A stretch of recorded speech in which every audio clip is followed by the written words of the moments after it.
ಅಕ್ರಮವಾಗಿ ಸಾಗಿಸುತ್ತಿದ್ದ ಅಪಾರ ಪ್ರಮಾಣದ ಅನ್ನಭಾಗ್ಯ ಅಕ್ಕಿ ವಶಕ್ಕೆ.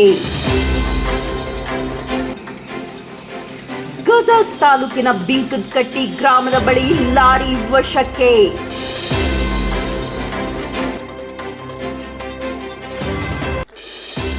ಆಹಾರ ಇಲಾಖೆ ಹಾಗೂ ಪೊಲೀಸರಿಂದ ಜಂಟಿ ಕಾರ್ಯಾಚರಣೆ.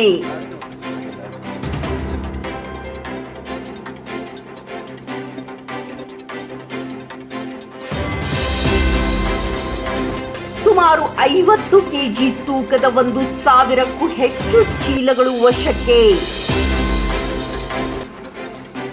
ತೆಲಂಗಾಣದ ಮೂಲದ TS07 UN 5566 ಲಾರಿ ವಶಕ್ಕೆ. ಗದಗ ತಾಲೂಕಿನ ಹುಲ್ಕೋಟಿ ಗ್ರಾಮದಿಂದ ಮಹಾರಾಷ್ಟ್ರಕ್ಕೆ ಹೋಗುತ್ತಿದ್ದ ಲಾರಿ.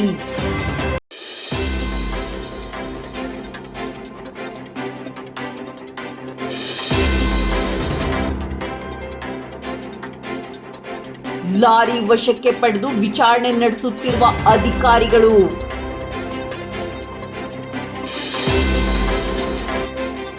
ಗದಗ ಗ್ರಾಮೀಣ ಪೊಲೀಸ್ ಠಾಣಾ ವ್ಯಾಪ್ತಿಯಲ್ಲಿ ಘಟನೆ.